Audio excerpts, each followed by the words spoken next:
Bonjour tout le monde et bienvenue aujourd'hui pour un nouveau en série. De nouveau, on va parler d'une série que j'ai vue entièrement à une époque. Une série que j'avais appréciée globalement, même si, comme je l'ai déjà dit pour d'autres séries, au fur et à mesure des saisons, ça avait commencé à me décevoir un peu. Pourtant, cette série, je pensais ne pas l'apprécier dès le départ.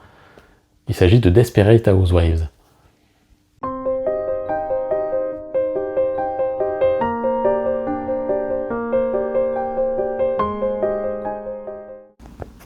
Alors, Desperate Housewives, ça a été créé par Mark Cherry.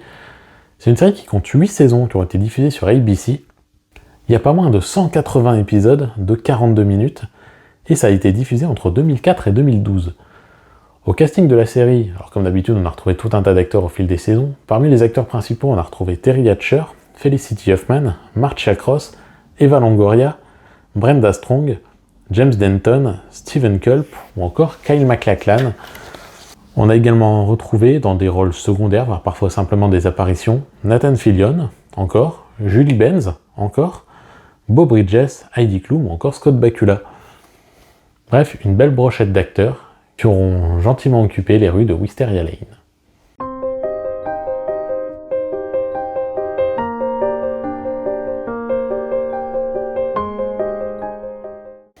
Et donc, l'histoire, finalement c'est ça tourne autour de Wisteria Lane. On y trouve 4 femmes, des femmes au foyer qui sont l'amie d'une autre femme, une femme qui va se suicider, et toute la série va être racontée en voix off par cette femme qui s'est suicidée, qui connaît les petits secrets de chacune, et qui va donc commencer à dévoiler certaines choses, alors même que ces 4 femmes essayent aussi de comprendre pourquoi la dernière s'est suicidée.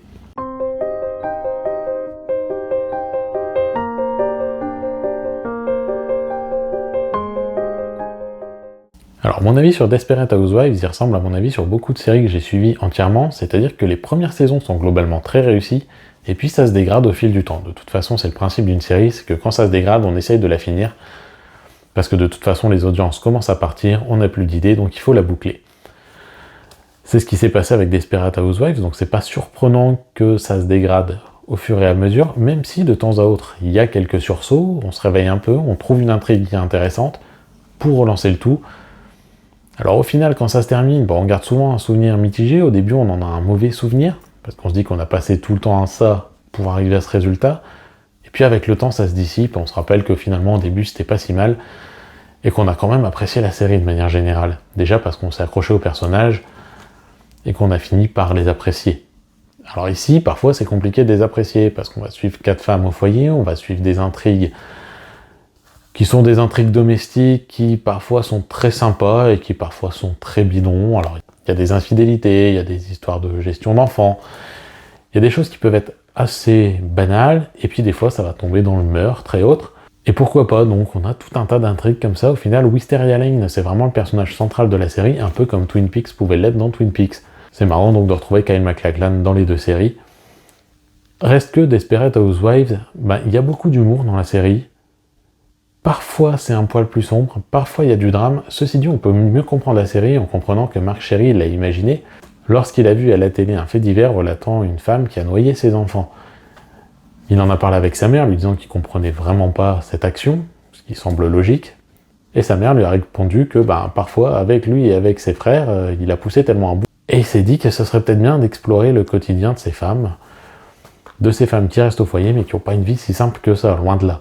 Finalement, c'est un thème qui revient beaucoup aujourd'hui, donc qui est très actuel. La série peut toujours très bien se regarder aujourd'hui, et ce, même si à mon sens, il y a beaucoup trop d'épisodes, qu'elle aurait dû s'arrêter bien plus tôt, et qu'au final, elle finissait par se répéter, et par vraiment plus avoir d'idées, rebalancer des intrigues qui se rejoignaient toutes les unes les autres.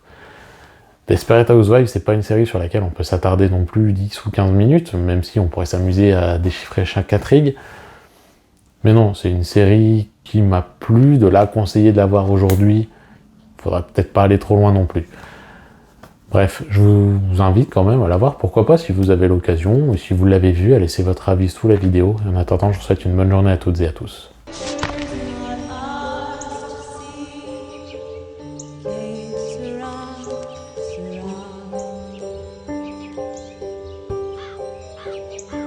Desperate Housewives, the #1 show in America.